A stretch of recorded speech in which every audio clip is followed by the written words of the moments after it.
자, 오늘은 창세기 45장 첫 번째 시간 1절부터 15절까지 그렇게 하도록 하겠습니다. 한 장을 다 할까라고 그렇게 생각을 했는데 한 장을 다 하기에는 너무 45장에는 참 하나님의 비밀이 많이 숨겨져 있다. 그렇게 생각이 되어서 좀 더 정확하게 그렇게 나누어야 되겠다는 생각이 들어서 이제 2주에 걸쳐서 그렇게 하도록 합니다. 그만큼 45장이 이게 우리가 그냥 읽었지만은 여기에는 하나님의 경륜의 비밀이 참 많이 숨겨져 있다라는 것을 우리는 다른 성경에도 다른 장에도 지금까지 해왔던 것 모든 것이 다 그렇지만은 45장은 특별히 더 많은 하나님의 비밀이 숨겨져 있다는 것을 이제 이해를 하시고 그렇게 들어갑니다.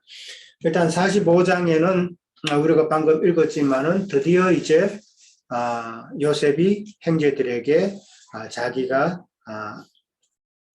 요셉이라는 사실을 알리죠. 요셉이라는 사실을 알리지만은 그러나 형제들은 그 말을 처음에는 좀 믿지 못했죠, 그렇죠? 믿지 못했는데 사실은 지금 몇 년 만에 그 요셉과 그 형제들이 대면하는 거예요. 시간 계산해 주세요. 22년? 그렇죠? 17살에 그렇죠. 29세니까. 그렇죠. 지금 우리가 이제 야곱의 그 나이를 한번쯤 생각해 봐야 돼요. 야곱이 이제 요셉이 나이 17세에 팔려갔죠? 17세에 팔려가서 몇 세에 총리가 되세요? 30세가 총리가 되었죠? 30세 총리가 되고 난 다음에 지금 풍년이 7년 먼저 지나갔죠? 풍년이 7년 지나갔고, 그 다음에 흉년이 지금 2년이 지난 때에 지금 만났단 말이에요. 그러면은 30세, 30 플러스 7 플러스 2 하면은 39세 지금. 이제 요셉이 지금 39세란 말이에요. 그러면은 17세에 헤어졌으니까 22년 만에 만나니까 22년 만에 만났으면은 형들이 정말 못 알아볼 수도 있겠죠?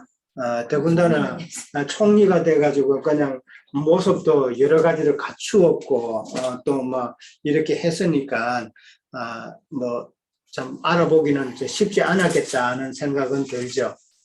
근데 사실은 요셉은 형들을 언제 만났어요? 처음 만난 거는 2년 전이에요. 2년 전에 첫 흉년이 들었을 때에 이제 형제들이 애굽 땅에 와서 곡식을 사러 왔을 때 요셉은 벌써 자기 형제들이 온 걸 알았죠. 알았어요. 알았는데 이제 그 2년의 기간 동안이 지금 요셉의 그 형제들의 연단의 시험의 기간인 거예요. 바깥 어두움에 내쳐져서 연단 맞는 기간이란 말이에요.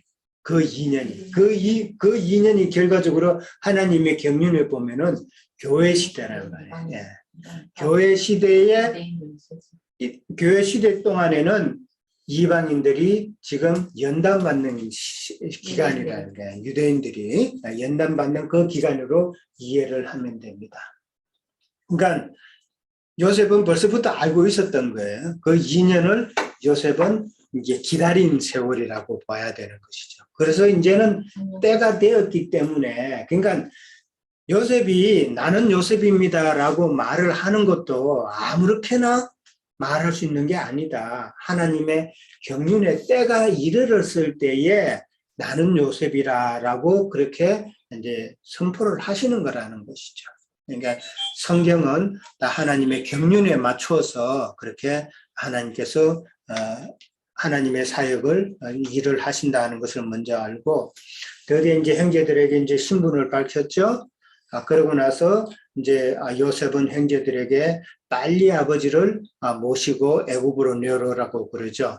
그렇게 이야기하면서 형제들에게 바로가 내준 수레를 타고 그 다음에 요셉이 준 여러 가지 선물을 수레에 싣고 그렇게 가나안에 갑니다.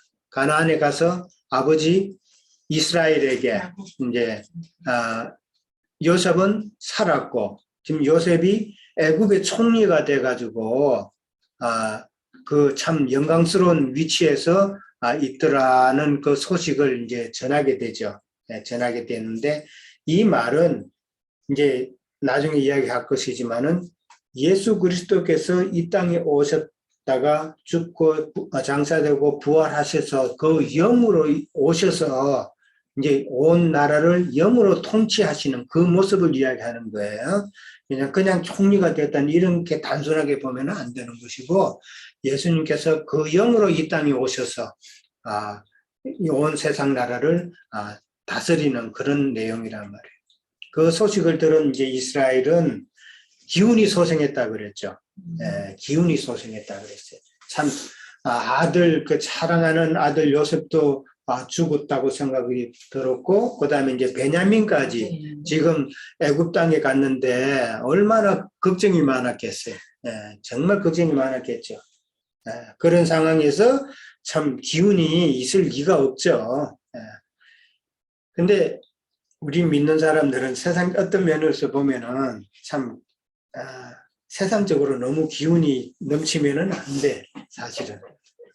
이것도 지금 이스라엘이 기운이 빠지는 것도 이게 세상적으로 기운이 빠져야 되는 거예요, 사실은. 그래야 그게 바로 우리의 옛 사람이고 옛 생명이란 말이에요. 세상에 있는 사람들은 우리의 옛 생명을 강하게 하고 옛 사람을 뭘로 자꾸 빌드업 시키고 그냥 그렇게 가꾸고 하려고 그러지만은 사실은 우리 믿는 사람들은 그런 것은 다 내려놓고 우리의 생명이, 새 생명이 강해져야 된단 말이에요. 옛 사람은 내려놓은 게 기운이 이게 소생했다는 이 말은 지금 우리는 생각을 해봐야 되는 거예요. 영적인 기운이 이제 소생하는 것으로 이제 우리는 생각을 해야 되는 거예요. 기운이라 그러니까 우리 힘 있고 하는 이런 거, 물론 건강해야죠. 건강해야 되는데 너무 세상적인 그 기운을 말하는 것은 아니다. 영의 기운이다. 그런 것을 이해를 하고. 그 다음에 이제 그래서 그 기운을 채우고 드디어 이제 요셉을 볼 수 있겠구나 하는 그 소망을 가지는 것이죠. 그런 내용을 먼저 이해를 하시고 이제 본문 들어갑니다.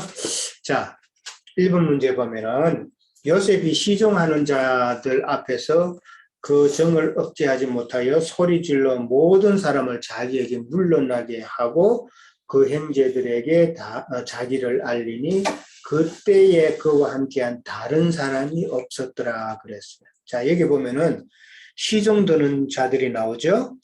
그 다음에 또 모든 사람이라고 나오죠. 그 다음에 또 다른 사람이라는 표현이 또 나왔죠. 이 자들은 누구를 말하는 거예요?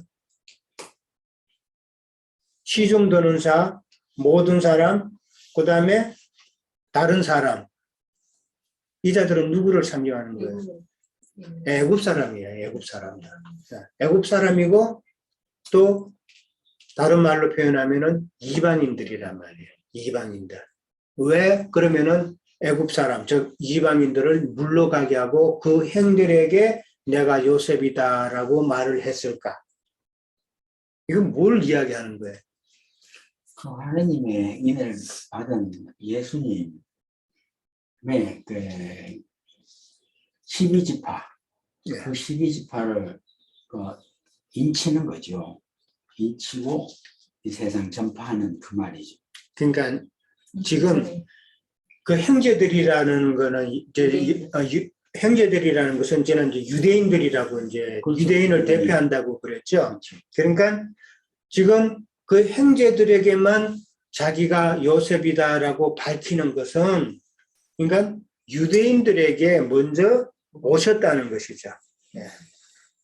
형제들에게 알렸다는 것은 자기 땅, 자기 백성에게, 즉 유대인들에게 먼저 오셔서 복음을 전파하신 예수님을 이야기하는 거잖아요. 그러면 이제 다른 사람은 다 물러가게 하고 형제들에게만은 그 했다는 것은 예수님께서 자기 땅 자기 백성 유대인들에게 먼저 오셔서 복음을 전파했다라는 것이죠. 근데 그 보면은 2절에 보면은 요셉이 큰 소리로 우니까 애굽 사람에게 들렸다고 그랬죠. 애굽 사람이 들리고 바로의 궁정에도 들렸다. 이 말은 그 예수님의 그 복음이 유대인들에게 먼저 전해졌지만은 그 다음에 또 누구한테? 이방인들한테 다 전거가 되었다는 그 이야기란 말이에요. 이게 복음의 그 전파 순서를 여기서 우리는 이해를 해볼 수 있는 거예요. 그러니까 복음 전파가 이스라엘 백성들에게 먼저 전파가 된 후에 그 다음에 그 후에 온 세상에 이방 땅에 예수님께서 영으로 오셔서 제자들을 통해서 그 다음에 사도들을 통해서 주는 그리스도시요 살아계신 하나님의 아들이라는 그 사실이 증거가 되었다는 그 순서, 복음의 전파 순서를 이야기하고 있다는 것을 이해를 하시면 됩니다. 그러면 우리가 생각하기에도 지금 형제들한테 내가 요셉이다라는 걸 알리면 되는데 사람을 다 물리고 그렇게 알린다는 그 말이 상식적으로는 인간적인 그 상황에서는 이해하기가 좀 그렇죠. 어차피 알 텐데. 그러면은 부끄러워서 자기가 우는 게 부끄러워서 그렇게 말할 수도 있겠지만은 성경은 지금 그런 의미가 아니라 하나님께서 이렇게 성경을 기록하신 것도 다 하나님의 뜻이 어디 있다는 것을 이제 이해를 해야 됩니다. 자, 그 다음에 3절에 보면은 드디어 이제 요셉이 형제에게 이르되 나는 요셉이라라고 그랬어요. 자, 요셉이라는 이름의 뜻이 혹시 뭔지 아세요? 옛날에 다 했는데 잊어먹었죠. 요셉이라는 그 이름의 뜻이 라헬이 이제 아들 요셉을 낳고 그 라헬의 소원이 있었죠. 요셉의 그 소원이 요셉의 이름에 담겨 있단 말이에요.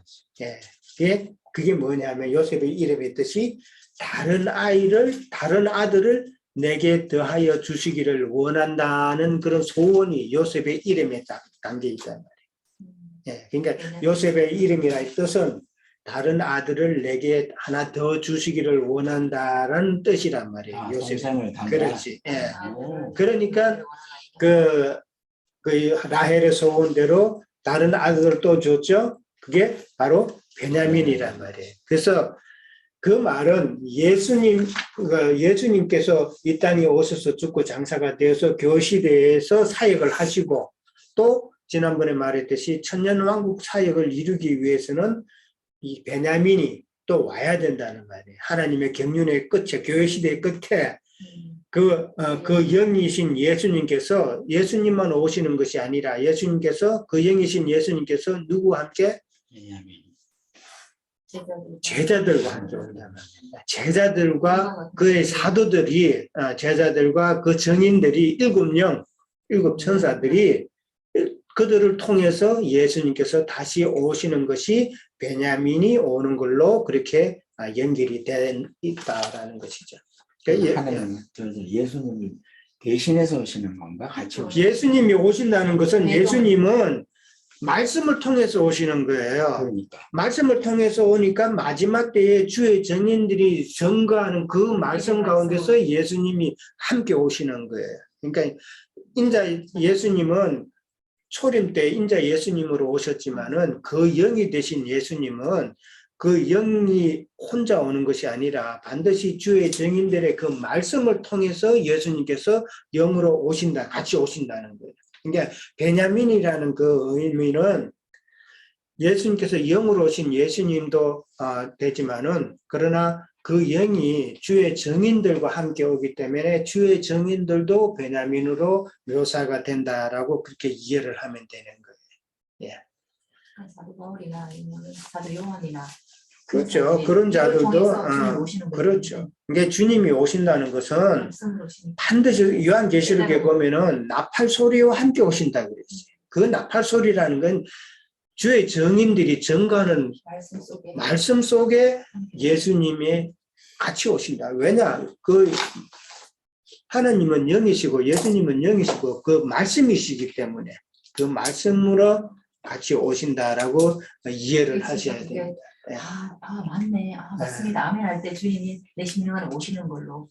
그렇죠. 말씀을 듣고 네, 우리가 이거 깨달으면은 그 말씀이 곧 예수님이기 때문에 우리 속에 예수님이 오신 것이란 말이에요. 충만히 예. 함께 하시는 거. 그게 많은 세상 교회 사람들이 물질적으로 어떤 뭐 어떤 행위학적인 그 어떤 모습으로 인간 사람이 눈으로 볼 수 있는 그런 모습으로 뭐 재림한다고 그 재림 줄을 기대하고 있는데 예수님은 절대로 육신의 모습으로 사람의 눈에 보이는 모습으로는 안 오십니다. 예, 이거를 정확하게 우리가 이해를 해야 돼. 왜냐? 육신에 오셨던 그 육신은 이미 다 벗었었단 말이에요. 예, 육신에 오신 모습은 다 벗었고 예수님은 영의 모습으로 오셨단 말이에요. 예, 영의 모습으로 그래야 우리 심령 가운데 오시는 것이지 영으로 오시지 않으면은 우리한테 오실 방법이 없는 거예요. 예. 그래서 이 땅에 오셔서 육신의 몸은 벗으시고 영으로 다시 오셔서 우리와 함께 하신다는 사실을 그러니까 반드시 이거는 이해를 하셔야 돼요. 성경을 정확하게 알고 있어야 이게 이해가 되지 세상 교회 사람들처럼 그냥 세뇌되어 가지고 자꾸 육신의 모습으로 온다고 그렇게 알고 있으면 안 된다. 육신의 모습으로는 안 온다. 그러니까 육신적으로 자꾸 문자적으로 생각하면 안 된다. 예수님은 영이시기 때문에 그 영이 되셔서 말씀과 함께 우리 가운데 항상 임하신다. 그래서 우리가 진리의 말씀을 들음으로 우리는 예수님을 그 순간순간 맞아들인다는 것이죠. 예. 그 이런 이치를 정확하게 우리는 이해를 하셔야 됩니다. 자, 그 다음에 근데 나는 요셉이라고 그랬을 때에 그 형들이 그래? 그렇게 네가 요셉이냐라고 인정을 했어요, 못했어요? 아직 그거 하죠. 못했죠. 그 다음에 나는 요셉이라고 했을 때에 뭐라고 그랬어요? 놀랐을 때도 그렇죠. 대답하지 못하더라고 나와 있어요. 3절 마지막에 보면 그들이 대답하지 못했다는 말은 인정하지 못했다는 말이죠. 요셉이라 그랬을 때, 그래? 네가 요셉이야? 그러냐? 뭐 이렇게 하면은 그 인정을 하는 거잖아요. 근데 대답을 못했으면은, 네가 요셉이냐고? 요셉이라고? 이런 표현이란 말이에요. 그건 인정 못한다는 이야기잖아요. 예수님의 형들이 이 말은 뭐냐 하면은 예수님께서 초림하셔가지고 유대인들에게 나타났을 때 내가 메시아다라고 선포했을 때에 유대인들은 인정했어요, 안 했어요? 안 했단 말이에요. 바로 지금 이 모습이 그 모습이란 말이에요. 우리는 그렇게 이해를 해야 됩니다. 나는 요셉이다, 나는 메시아라고 했을 때에 유대인들은 그것을 인정하지 않았단 말이에요. 그렇기 때문에 예수님이 하는 말을 인정하지 않았고 그 다음에 점점 예수님을 시기하고 배척하고 죽이기까지 하는 그런 모습이었죠. 그런데 이제 여기서 나는 요셉이라고 했을 때는 초림 때 예수님께서 그렇게 말씀을 하신 것이지만은 이제 때가 되어서 천년왕국 교회 시대 끝에 다시 한번 나는 요셉이다, 나는 메시아다라고 유대인들에게 다시 한번 더 선포하는 그런 내용으로 우리가 연결해서 들으면은 그제서야 오늘 15절에 보면은 요셉이 형들과 입 맞추고 안고 우니 그제서야 요셉과 말하더라. 요거는 지금 다시 한번 교회 시대 끝에 천년왕국이 도래하기 전에 교회 시대 끝에 예수님께서 내가 곧 메시아다라는 사실을 유대인들에게 다시 한 번 더 선포하실 거라는 것이죠. 그렇게 되면은 그때서야 이제 유대인들이 당신이 그 구세주였군요 라고 이제 맞아들이게 된다는 것이죠. 여기서 입 맞춘다는 표현이 있죠. 네, 입 맞춘다는 표현은 뭐 미국에서 우리 살면서 뭐 입 맞추는 거 뭐 미국 사람들 많이 보는데 그런 입 맞춤이 영적으로는 아니란 말이에요. 입 맞춘다는 말은 예수님이 하신 그 말씀에 내가 맞습니다라고 같이 동조하는 것이 입맞춤이란 말이에요. 예, 거룩한 입맞춤이란 말이에요. 예. 지금 초림 때는 유대인들이 예수님과 입맞추지 않았어요.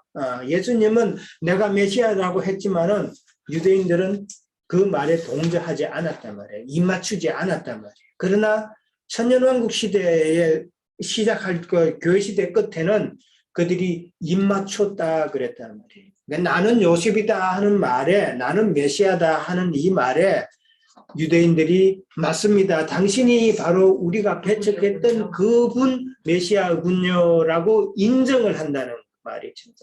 그게 바로 거룩한 입맞춤이다. 예.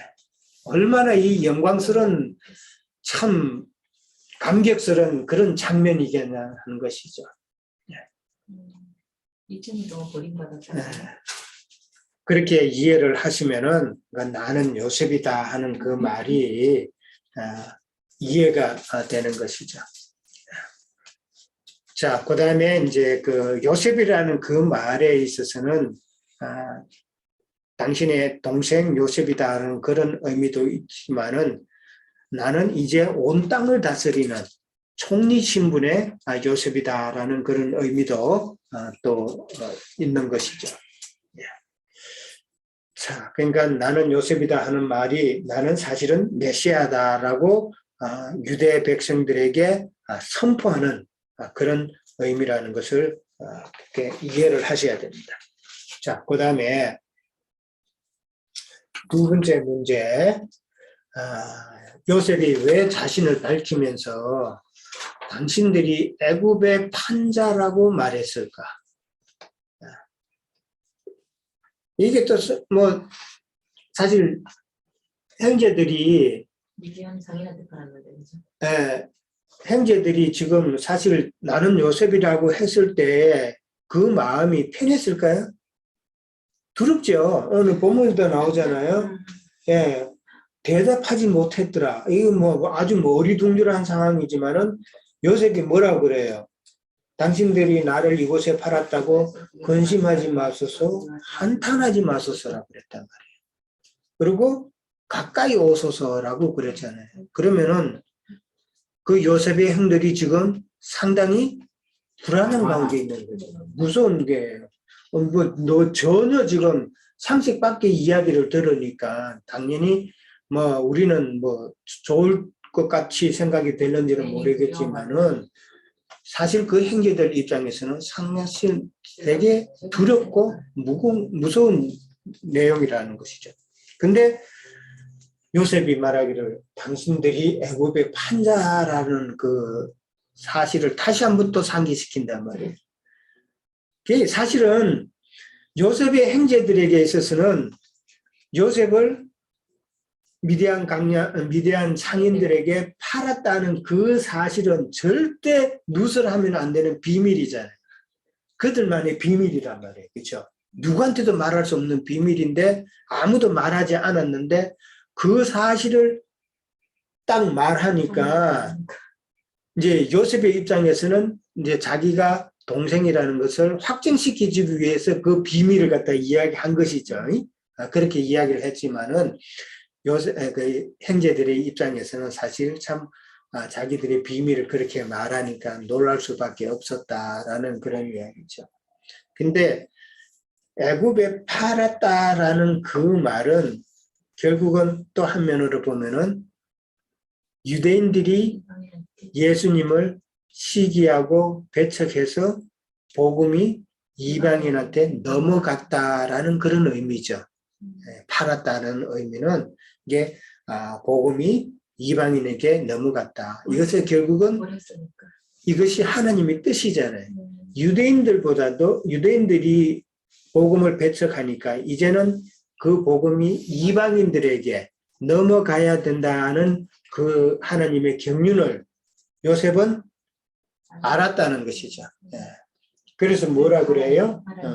하나님께서 생명을 보시고 먼저 나를 보내.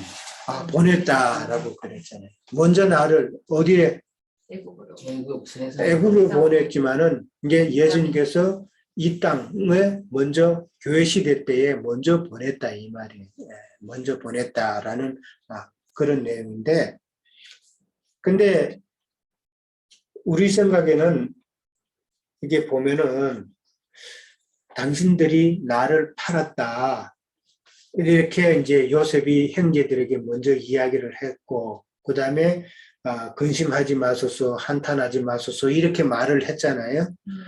근데 제가 생각하기에는 요 가운데 뭔가 하나가 빠져 있는 단어가 있는 것 같아요.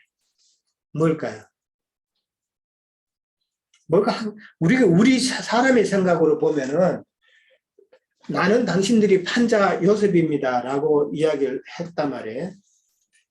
그러고 나서 이제 걱정하지 마십시오 이 말을 했단 말이에요. 근심하지 말라고. 그러면은 그 사이에 뭔가 하나가 단어가 필요한 단어가 있는 것 같아요. 이 용서라는 말.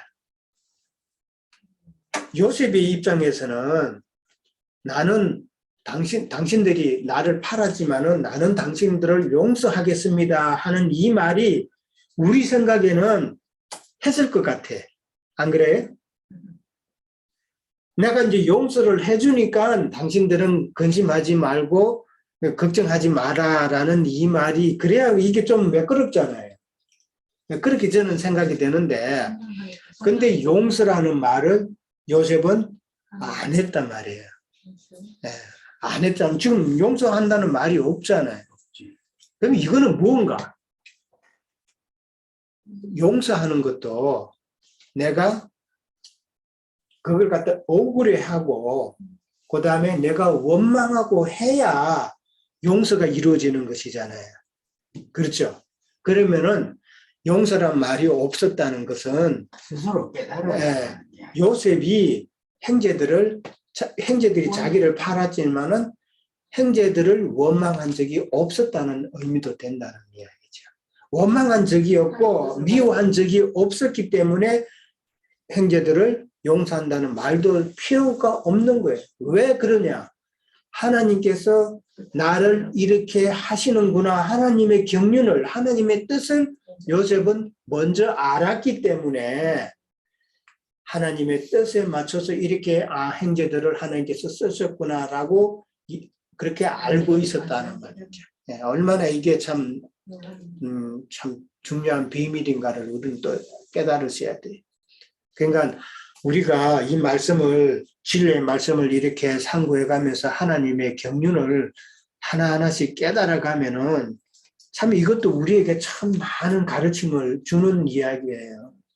우리가 하나님의 경륜을 하나하나씩 알아가면은 나에게 임한 세상적으로 세상이 나에게 행하는 어떤 그런 나를 화나게 하고 나를 슬프게 하고 나를 참 핍박하는 그런 일이 있다 할지라도 그러한 모든 것을 통해서 하나님께서는 나의 옛사람을 하나하나 제거하신다는 그 사실을 우리가 깨달으면은 사실 원망할 것도 없죠. 예. 그런 비밀을 우리는 깨달아야 된다는 말이에요. 예. 그러니까 우리는 어디까지나 지금 세상 교계에 믿는다 하는 사람하고는 완전히 다른 방향으로 우리는 지금 포커스를 맞추고 신앙생활에 나가면은 이런 것도 우리는 참 귀하게 여기고 소중하게 여겨서 참 하나님의 경륜을 깨닫는다면은 참 하나님의 뜻에 따라서 우리 하나님께서 세상을 통해서 또 여러 사람을 통해서 남편을 통해서 아내를 통해서 우리를 자꾸 이렇게 나의 옛사람을 제거시키는 그 과정을 행할 때에 거기에 대해서 원망할 필요가 사실은 없다라는 사실을 우리는 다시 한번 생각해 봐야 됩니다. 자, 그렇게 넘어가고요. 하나님의 뜻에 따라서 그렇게 했다라고 이제 요셉이 이야기를 했어요. 그렇게 말하면서 하나님의 그 뜻을 이야기했는데 뭐였었어요? 먼저 보낸 이유는 생명 보존. 그렇죠. 당신들의 생명을 보존한다 그랬어요. 생명을 보존하고 그다음에 또 후손. 후손을 세상에 남겨줘야 되니까 남겨줘야 돼. 이게 목적이란 말이에요. 가나안 땅에 만약에 그대로 있었으면 요셉의 형제들이 가나안 땅에 있었으면 그 땅에서는 결국은 곡식이 없으니까 죽는다는 이야기잖아요. 생명을 보존하기 위해서는 요셉이 애굽 땅에 먼저 가서 그렇게 총리가 되어야 곡식을 나눠주는 자가 될 수 있다는 이야기야. 그렇죠? 예, 가나안 땅에 있으면은 그냥 죽을 수밖에 없는 상황이니까. 그 다음에 또 가나안 땅에 있게 되면은 지난주 우리가 나누었어요. 가나안 땅에 있게 되면은 요셉의 그 형제들이 율법의 저주에 계속 갇히고 있는 상황이죠. 예. 그들의 선함을 갖다가 지적했다 그랬잖아요. 그 시험을 통해서. 그러니까 가나안 땅에 계속 있으면은 그 요셉의 그 형제들은 율법의 저주에 계속 묶여 있다. 그 다음에 가나안 땅에 그 많은 그 잡신들, 우상에 결국은 오래 시간이 지나다 보면은 거기에 동화될 수밖에 없다. 그래서 가나안 땅에서는 거기에서는 일단은 나와야 된다는 이야기죠. 이게 하나님의 뜻이란 말이에요. 예. 출애굽할 때 이스라엘 백성들이 출애굽하는 목적이 뭐였었어요? 바로 앞에 갔을 때 너희들이 왜 자꾸 나가려고 그러나 했을 때에 모세가 뭐라 그랬어요? 네. 우리가 출애굽하는 목적은 사흘 길을 나가서 이 애굽에서 사흘 길을 나간 광야에서 뭐 한다고요? 장막을 세우고 우리가 하나님께 경배하는 것, 예배하는 것이 우리가 출애굽하는 목적이다 그랬단 말이에요. 마찬가지로 구약의 그 모든 사실은 이제 장막을 세우는 것이 나중에 이제 솔로몬이 예루살렘 성전을 세우는 것으로 이제 예표가 되는 것인데 구약의 모든 그런 그 역사적인 사건은 신약에 이루어질 모든 것에 대한 예표죠. 이걸 우리는 정확하게 이해를 하셔야 됩니다. 구약에 이루어졌던 모든 사건들은 신약에 대한 예표란 말이에요. 그러면은 구약에서는 예루살렘 성전이 참 중요했잖아요. 그죠? 하나님의 전을 지어야 된다고 그랬고, 무너지면 또 세우고, 무너지면 또 세웠죠. 그렇지만은 예수님께서는 이 땅에 오셔서 뭐라 그래요? 성전을 허물라 그러죠. 허물라. 왜 허물라 그랬어요? 그거는 어디까지나 구약은 신약에서 예수님께서 이루실 사건에 대한 어디까지나 교훈적으로 알려주기 위한 예표의 사건이지 그게 실제가 참은 아니다라는 이야기라는 말이에요. 그러면 무슨 말이에요? 예수님께서 이 땅에 오셔서 구속을 이루시고 영이 되셔서 내가 영으로 나의 구속함을 받은 믿음의 심령들, 우리들을 통해서 믿음의 식구들을 통해서 각자의 심령에 다 하나님의 전의 건축 재료를 삼으시고 더 크고 온전한 장막을 짓겠다는 것이 하나님의 뜻이란 말이에요. 네. 그러니까 오늘날 예배당 크게 건물 짓는 것이 이제 하나님이 원하시는 참 장막이 아니다는 말이죠. 하나님이 원하시는, 예수님이 원하시는 참 장막은 각자의 심령에 예수님이 영으로 오셔서 그들로 통해서 하나님의 더 크고 정말 참 장막, 온전한 장막이라 그랬어요. 그 장막을 세우는 것이 하나님의 뜻이다. 그것을 우리가 정확하게 알아서 우리가 각자의 심령이 하나님의 전에 건축 재료가 되는 것이 참 얼마나 소중한 일인가. 이 건축 재료가 험나면 안 되잖아요. 더러워지면 안 되잖아요. 그래서 우리는 늘 말씀으로 정결해야 할 필요가 있는 것이다. 그런 의미를 잘 이해를 하셔야 됩니다. 자, 그러니까 상당히 중요한 말이에요. 그런 말들이. 세상 교회에서는 뭐 유튜브에 뭐 어떤 사람은 그런 말도 하더라고요. 세상 교회가 성경에 나오는 단어 한 10가지만 의미를 제대로 알아도 세상 교회가 지금과 같이 그렇게 타락하지는 않는다는 그런 말을 했는데 사실은 맞아요. 예. 11조 개념이라든지 그다음에 건축한다는 성전 개념이 뭔지 이런 거 이것만 정확하게 알아도 이 두 가지만 알아도 지금같이 그런 헛된 짓 안 한단 말이에요. 핑계 삼아 예. 구약에서 그 율법대로 그런 식으로 그리고 핑계 대는 거예요. 그렇죠. 그다음에 성경에서 말하는 사랑이 뭔지 구제가 뭔지 이런 것이 뭔지를 정확하게 알면은 지금과 같은 그런 헛된 짓을 안 한다는 것이죠. 참 진리의 말씀 가운데서 하나님이 원하시는 뜻이 무엇인지만 알아도 우리가 참 그런 허튼 짓 안 하는데 그런 것을 모르니까 너무 허튼 짓을 많이 하니까 얼마나 하나님께서 답답하시겠어요. 오해하였구나. 오해했다. 네, 참 안타까운 일이에요. 자, 그 다음에 3번 문제 갑니다. 3번 문제 가까이 오라고 그랬죠. 요셉이 형들에게 내게 가까이 오라고 말한 것은 무슨 의미일까? 자, 가까이 오라고 그랬어요. 이 말은 지금 예수님께서 이제는 이스라엘 백성들, 유대인들을 이제 은혜 베풀 때가 되었다는 이 말이란 말이에요. 예. 이제 은혜 베풀 때가 되었으니까 그동안에는 교회시대 기간 동안에는 유대인들은 예수님과 하나님과 너무 멀리 떨어져 있었단 말이에요. 바깥 어두움에 있었단 말이에요. 바깥 어두움에 있었으나 이제는 가까이 오라라고 말씀하신다. 그거는 이제 새 시대가 임할 것에 대한 암시죠. 예, 그렇게 이해를 하시면 됩니다.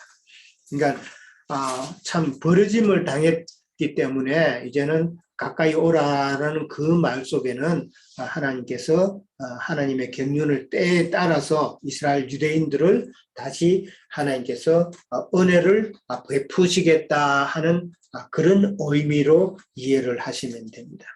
그런데 사실은 유대인들은 우리 이방인들보다도 하나님께 더 가까이 나갈 수 있는 조건이 있죠. 그 조건이 뭔지 혹시 기억나세요? 그렇죠.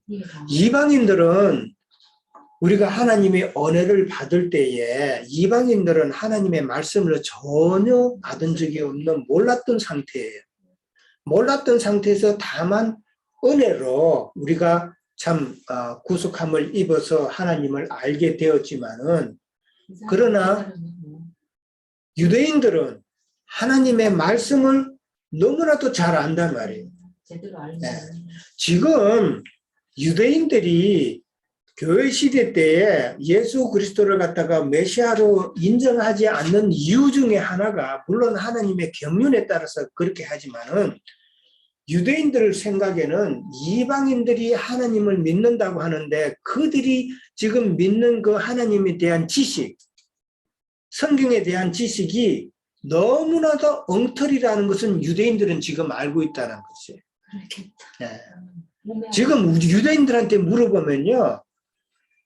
지금 이방인들 너희들이 지금 하나님을 믿는다고 예수님을 믿는다고 성경책 맨날 들고 다니고 성경을 갖다가 풀이한 거 보면은 너희들은 정말 웃기지도 않는다는 이 이야기예요. 유대인들이 보면은 너희들은 성경을 몰라도 너무 모른다는 거예요.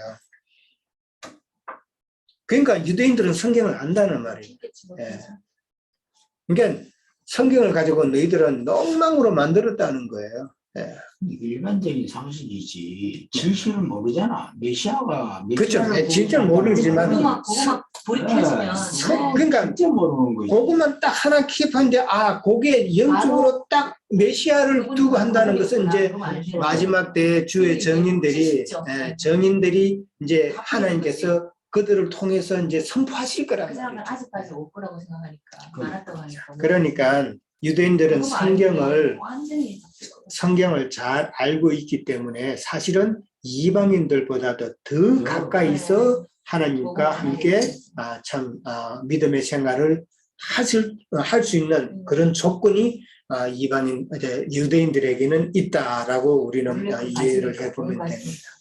근데 이제 천년왕국 시대 때가 되면은 이제 유대인은 이제 주님과 이제 더 이제 가까워지고 주님께서도 그동안 버렸던 자기 백성을 가까이 하시고 은혜를 베푸신다는 그런 의미단 말이에요. 근데 이게 가까이라는 이 단어가 구약하고 신약하고 내가 얼만큼 많이 나오는가 하는 걸 한번 비교를 해봤어요. 근데도 참, 좀, 신약에서는 이 가까이, 뭐 예수님께로 가까이 오라는 그런 의미라는 이런 말이 몇 번 없어요. 가까이라는 단어가 몇 번 없고, 그 다음에 구약 시대 때는 보니까 하나님께서 이스라엘 백성들을 부르실 때에 내게 가까이 오라는 가까이라는 말이 참 많이 나와요. 그러니까 방금 수산자매가 이야기했듯이 이 신약에는 그 영이 우리와 함께하는 동행의 그 의미가 강하단 말이에요. 그런데 구약의 때는 이 영으로 오신 하나님이 아니기 때문에 그들에게 못 들어가니까 가까이 오라고 그렇게 이제 표현을 많이 하셨지 않나 그렇게 이해를 해보는데 이 말은 아까도 이야기했지만은 가까이 오라고 했을 때 그 형제들이 요셉한테 가까이 못 갔죠. 그죠? 가까이 두려워했다 그랬죠. 두려워했다는 말은 구약 시대의 이스라엘 백성들은 하나님께서 내게 가까이 오라 늘 이야기를 했지만은 이스라엘 백성들은 하나님께 가까이 못 갔다는 말이에요. 그 왜 못 갔느냐? 그들은 율법 때문에 그런 거예요. 율법의 저주 때문에 하나님이 무서워서 하나님께로 가까이 가지 못했다라는 이유인 거죠. 네. 그들은 율법의 저주 때문에 그랬다라는 것을 우리는 생각해 볼 수가 있어요. 여호수아 7장 14절 한번 볼까요? 여호수아 7장 14절에 보면은 참 우리가 잘 아는 재미있는 사건이 하나 나와요. 여호수아 7장 거기에 보면은